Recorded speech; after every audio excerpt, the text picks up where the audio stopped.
ಎಲ್ಲರಿಗೂ ನಮಸ್ಕಾರ. ಕವಿತಾ ಕಿರಣ ಲೋಕಕ್ಕೆ ನಿಮ್ಮೆಲ್ಲರಿಗೂ ಮತ್ತೊಮ್ಮೆ ಸ್ವಾಗತ. ಅಧಿಕ ಮಾಸದಲ್ಲಿ ವಿಷ್ಣುವನ್ನು ಆರಾಧನೆಯನ್ನು ಮಾಡೋದ್ರಿಂದ ನಮಗೆ ಹಲವಾರು ಕಷ್ಟ ಕಾರ್ಪಣ್ಯಗಳು ಕಳೆದು ಜೀವನದಲ್ಲಿ ನೆಮ್ಮದಿ ಸಿಗುತ್ತೆ ಅಂತ ಹೇಳ್ತಾರೆ. ಅಧಿಕ ಮಾಸದಲ್ಲಿ ವಿಷ್ಣು ತುಂಬಾ ಪ್ರಿಯವಾದಂತಹ ಒಂದು ಆರಾಧನೆಗೆ ಮೀಸಲಾದಂಥ ಮಾಸ ಅಂತಲೇ ಹೇಳ್ಬೋದು ಸ್ನೇಹಿತರೆ. ಅಷ್ಟೇ ಅಲ್ಲ, ಈ ಅಧಿಕ ಮಾಸದಲ್ಲಿ ವಿಷ್ಣುವಿನ ಜೊತೆಗೆ ಲಕ್ಷ್ಮಿಯನ್ನು ಪೂಜೆಯನ್ನು ಮಾಡೋದ್ರಿಂದ ಮನೆಯಲ್ಲಿ ಸಂತೋಷ, ಸಮೃದ್ಧಿ, ಅಷ್ಟೈಶ್ವರ್ಯ ಹಾಗೆಯೇ ನಮ್ಮೆಲ್ಲ ಕಷ್ಟಗಳು ಕೂಡ ನಿವಾರಣೆಯಾಗುತ್ತೆ ಅಂತ ಹೇಳ್ತಾರೆ. ಹಾಗಾಗಿ ಈ ಅಧಿಕ ಮಾಸದಲ್ಲಿ ವಿಷ್ಣುವನ್ನು ಮಾತ್ರ ಪೂಜೆಯನ್ನು ಮಾಡೋದಲ್ಲ, ನಾವು ಉಪ್ಪಿನ ದೀಪಾರಾಧನೆಯನ್ನು ಮಾಡೋದ್ರಿಂದ ನಮ್ಮೆಲ್ಲ ಕಷ್ಟಗಳು ನಿವಾರಣೆ ಆಗುತ್ತೆ ಅಂತ ಹೇಳ್ತಾರೆ. ಇದು ಕೇವಲ ಉಪ್ಪಿನ ದೀಪವಲ್ಲ ಸ್ನೇಹಿತರೆ, ಇದು ಕಷ್ಟವನ್ನು ಕಳೆಯುವಂಥ ದೀಪಾರಾಧನೆ. ಈ ಒಂದು ದೀಪಾರಾಧನೆಯನ್ನು ಯಾವ ರೀತಿ ಮಾಡೋದು ಅಧಿಕ ಮಾಸದಲ್ಲಿ ಅಂತ ಇವತ್ತಿನ ವಿಡಿಯೋದಲ್ಲಿ ತಿಳ್ಕೊಳ್ಳೋಣ ಬನ್ನಿ. ರೆಡಿ ಮಾಡ್ಕೋಬೇಕಾಗುತ್ತೆ. ಮೊದಲನೇದಾಗಿ ಉಪ್ಪಿನ ದೀಪ ಮಾಡಬೇಕಾದ್ರೆ ನಾವು ಈ ಥರ ಒಂದು ಮಣ್ಣಿನ ಬೌಲ್ನ ತೊಗೊಬೇಕಾಗುತ್ತೆ.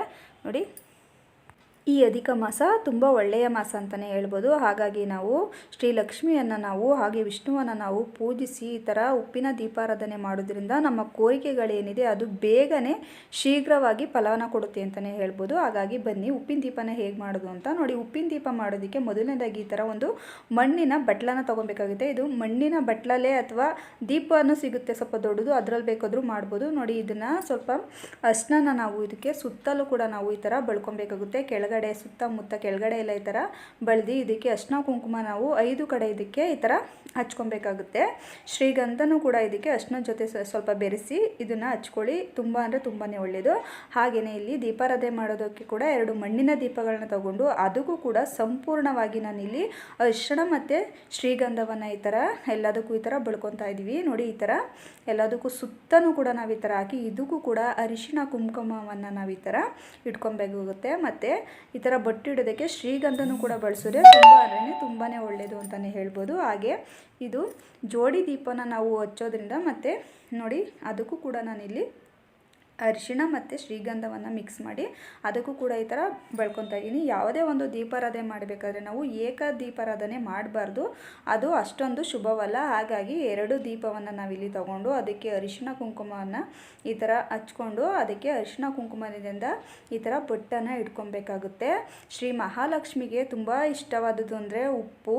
ಹಾಗೆಯೇ ಈ ಅಧಿಕ ಮಾಸದಲ್ಲಿ ಮತ್ತು ಆಷಾಢ ಮಾಸದಲ್ಲಿ, ಶ್ರಾವಣ ಮಾಸದಲ್ಲಿ ಮತ್ತು ನವರಾತ್ರಿ ಅಂತಹ ಶುಭ ಮಾಸಗಳಲ್ಲಿ ನಾವು ಉಪ್ಪಿನ ದೀಪಾರಾಧನೆ ಮಾಡೋದು ತುಂಬ ಅಂದರೆ ತುಂಬಾ ಒಂದು ಒಳ್ಳೆಯ ಮತ್ತು ಶೀಘ್ರವಾದ ನಾವು ಒಂದು ಫಲಿತಾಂಶವನ್ನು ಮತ್ತು ನಮ್ಮ ಕೋರಿಕೆಗಳು ಏನಿದೆ ಅದನ್ನು ತುಂಬಾ ಬೇಗನೆ ನಾವು ಈಡೇರಿಸ್ಕೊಬಹುದು ಈ ಉಪ್ಪಿನ ದೀಪಾರಾಧನೆ ಮಾಡೋದ್ರಿಂದ ಅಂತಲೇ ಹೇಳ್ಬೋದು.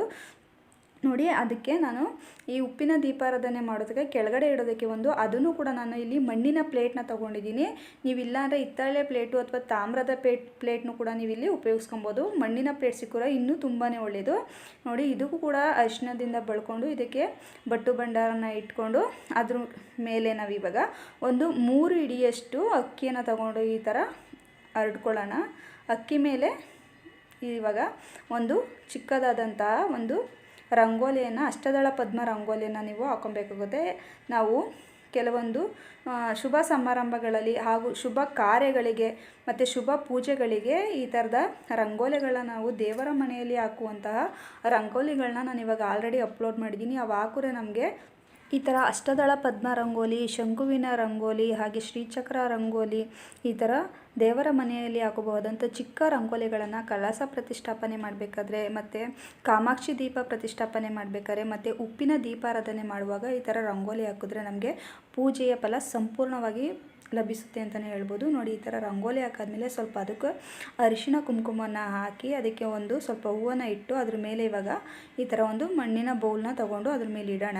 ನೋಡಿ, ಅದಕ್ಕೆ ನಾವು ಇವಾಗ ನಮ್ಮದು ಸಂಕಲ್ಪ ಏನಿದೆ ಅದನ್ನು ನಾವು ನೆನೆಸ್ಕೊಳ್ಳುತ್ತಾ ಅದ್ರ ತುಂಬ ನಾವಿವಾಗ ಕಲ್ಲುಪ್ಪನ್ನು ಕೂಡ ನಾವಿಲ್ಲಿ ಹಾಕೊಬೇಕಾಗುತ್ತೆ. ಯಾವುದೇ ಕಾರಣಕ್ಕೂ ಪುಡಿ ಉಪ್ಪನ್ನ ಅಂದರೆ ಸಣ್ಣ ಉಪ್ಪನ್ನ ಹಾಕ್ಬಾರ್ದು, ಕಲ್ಲುಪ್ಪನ್ನೇ ಹಾಕಬೇಕು. ನಮಗೆ ಸಂಪೂರ್ಣವಾದ ಫಲ ಸಿಗಬೇಕಾದ್ರೆ ನಾವು ಇದಕ್ಕೆ ಕಲ್ಲುಪ್ಪನ್ನೇ ಕೂಡ ಬಳಸಬೇಕು. ಯಾವುದೇ ಕಾರಣಕ್ಕೂ ಪುಡಿ ಉಪ್ಪನ್ನ ಬಳಸಬಾರ್ದು, ಸಣ್ಣ ಉಪ್ಪನ್ನ.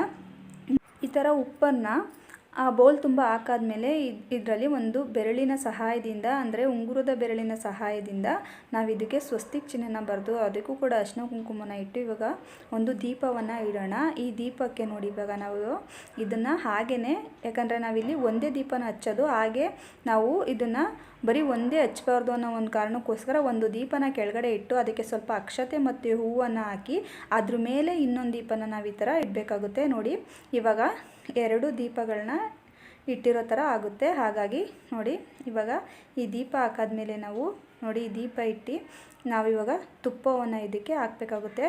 ತುಂಬ ಶುದ್ಧವಾದಂಥ ತುಪ್ಪನ ನಾವು ಇದಕ್ಕೆ ಪೂಜೆಗೆ ಬಳಸಬೇಕಾಗುತ್ತೆ. ಪೂಜೆಗೆ ಅಂತಲೇ ನಾವು ಇವಾಗ ಸಪ್ರೇಟಾಗಿ ತುಪ್ಪವನ್ನು ಈ ಥರ ಇಟ್ಕೊಬೇಕಾಗುತ್ತೆ. ಇದಕ್ಕೆ ಕೆಂಪು ಬತ್ತಿಯಿಂದ ಮಾಡಿದಂಥ 2 ಬತ್ತಿಯನ್ನು ಈ ಥರ ಒಸೆದು ಇದಕ್ಕೆ ಹಾಕ್ಕೊಬೇಕು. ನೋಡಿ ದೀಪ ಎಲ್ಲ ರೆಡಿಯಾಗಿದೆ. ಇವಾಗ ನಾವು ಹೂಗಳಿಂದ ಅಲಂಕಾರ ಮಾಡ್ಕೊಳ್ಳೋಣ. ಶ್ರೀ ಲಕ್ಷ್ಮಿಗೆ ತುಂಬ ಇಷ್ಟವಾದ ಅಂದರೆ ಮಲ್ಲಿಗೆ ಹೂವು, ಸುಗಂಧ ಭರಿತವಾದ ಮಲ್ಲಿಗೆ ಹೂವನ್ನು ಉಪ್ಪಿನ ದೀಪಕ್ಕೆ ನಾವು ಬಳಸೋದ್ರಿಂದ ಲಕ್ಷ್ಮಿಗೆ ತುಂಬ ಅಂದರೆ ತುಂಬಾ ಅವಳು ಸಂತೋಷಗೊಂಡು ನಮಗೆ ಪ್ರಸನ್ನಳಾಗ್ತಾಳೆ ಅಂತಲೇ ಕೂಡ ಹೇಳ್ಬೋದು. ನೋಡಿ ಹಾಗಾಗಿ ಇಲ್ಲಿ ನಾನು ಮಲ್ಲಿಗೆ ಹೂವನ್ನು ಕೂಡ ನಾನಿಲ್ಲಿ ಬಳಸ್ಕೊಂಡಿದ್ದೀನಿ. ಉಪ್ಪಿನ ದೀಪಕ್ಕೆ ಮಲ್ಲಿಗೆ ಹೂವನ್ನ ಬಳಸೋದ್ರಿಂದ ಲಕ್ಷ್ಮಿ ತುಂಬ ಬೇಗನೆ ನಮಗೆ ಒಲಿತಾಳೆ ಅಂತಲೇ ಹೇಳ್ಬೋದು. ಹಾಗೆ ಕೆಂಪು ಗುಲಾಬಿ ಅಂದ್ರೂ ಮಹಾಲಕ್ಷ್ಮಿಗೆ ತುಂಬ ಇಷ್ಟವಾದದ್ದು. ದಾಸವಾಳ, ತಾವರೆ ಹೂವು ಮತ್ತು ಕಣಗಲ ಹೂವು, ಈ ಥರ ಹೂಗಳನ್ನು ನಾವು ಪೂಜೆಗೆ ಬಳಸ್ಬೋದು ಉಪ್ಪಿನ ದೀಪಾರಾಧನೆಗೆ. ಮತ್ತು ಹಳದಿ ಬಣ್ಣದ ಹೂಗಳನ್ನು ಕೂಡ ನಾವಿಲ್ಲಿ ಬಳಸ್ಬೋದು. ನೋಡಿ ಈ ಥರ ಎಲ್ಲ ರೆಡಿ ಮಾಡಿಕೊಂಡು ನಾವಿಲ್ಲಿ ನಮ್ಮ ಮನೆ ದೇವರು ಅಥವಾ ಕುಲದೇವರ ಮುಂದೆ ಅದನ್ನು ಇಟ್ಟು, ಅಥವಾ ಲಕ್ಷ್ಮಿಯ ಫೋಟೋದ ಮುಂದೆ ಇದನ್ನು ಇಟ್ಟು ದೀಪಾರಾಧನೆಯನ್ನು ಮಾಡಬಹುದು. ಮತ್ತು ಈ ದೀಪಕ್ಕೆ 2 ಲವಂಗಗಳನ್ನು ಈ ಥರ ಹಾಕಿ ಇದನ್ನು ಹಚ್ಚೋದ್ರಿಂದ ತುಂಬ ಶೀಘ್ರವಾದ ಫಲವನ್ನು ನಾವು ಪಡ್ಕೋಬೋದು. ಹಾಗೆಯೇ ಸ್ವಲ್ಪ ಪಚ್ಚ ಕರ್ಪೂರನೂ ಕೂಡ ಹಾಕಬೇಕಾಗುತ್ತೆ. ಈ ಪಚ್ಚಕರ್ಪೂರ ಮತ್ತು ಲವಂಗವನ್ನು ಹಾಕಿ ನಾವು ಉಪ್ಪಿನ ದೀಪಾರಾಧನೆ ಮಾಡೋದರಿಂದ ಮನೆಯಲ್ಲಿ ನೆಗೆಟಿವ್ ಎನರ್ಜಿ ಎಂದು ಹೋಗುತ್ತೆ. ಹಾಗೆಯೇ ಲಕ್ಷ್ಮಿಗೆ ತುಂಬ ಇದು ಲವಂಗ ಮತ್ತು ಪಚ್ಚಕರ್ಪೂರ ತುಂಬ ಪ್ರಿಯವಾದದ್ದು. ಹಾಗಾಗಿ ನಾವು ಈ ಥರ ಪಚ್ಚಕರ್ಪೂರ ಮತ್ತು ಲವಂಗವನ್ನು ಇದರ ದೀಪಾರಾಧನೆ ಮಾಡೋದ್ರಿಂದ ಲಕ್ಷ್ಮಿ ಬೇಗನೆ ಒಲಿತಾಳೆ ಅಂತಲೇ ಹೇಳ್ಬೋದು. ಹಾಗೆ ಶ್ರೀ ವಿಷ್ಣು ಮತ್ತು ಲಕ್ಷ್ಮಿ ಇಬ್ಬರ ಕೂಡ ಅನುಗ್ರಹವನ್ನು ನಾವು ಪಡೆಯಬಹುದಂತಲೇ ಹೇಳ್ಬೋದು. ನೋಡಿ ಇವಾಗ ನಾವು 2 ಊದುಗಡ್ಡಿ ಸಹಾಯದಿಂದ ಈ ದೀಪನ ಈ ಥರ ಹಚ್ಕೊಬೇಕಾಗುತ್ತೆ. ಯಾವುದೇ ಕಾರಣಕ್ಕೂ ಬೇರೆ ಯಾವುದರಲ್ಲೂ ಹಚ್ಬೇಡಿ, ಊದುಗಡ್ಡಿಲೇ ನಾವು ಇದನ್ನು ಹಚ್ಚಬೇಕು.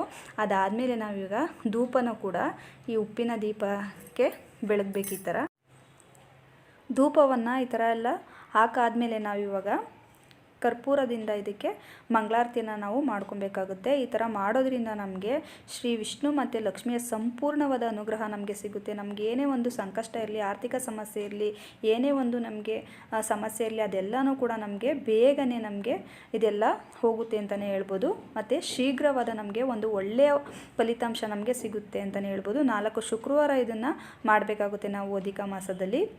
ಮತ್ತು ಇದನ್ನು ನಾವು ಶನಿವಾರ ಈ ದೀಪನ ತೆಗೆದು ನಾವು ವಿಸರ್ಜನೆ ಮಾಡ್ಕೊಬೋದು. ನೋಡಿದ್ರಲ್ಲ ಫ್ರೆಂಡ್ಸ್, ಈ ವಿಡಿಯೋ ನಿಮಗೆಲ್ಲ ಇಷ್ಟ ಆಯಿತು ಅಂದರೆ ನಮ್ಮ ಚಾನಲ್ನ ದಯವಿಟ್ಟು ಸಬ್ಸ್ಕ್ರೈಬ್ ಮಾಡಿ ಫ್ರೆಂಡ್ಸ್. Thank you.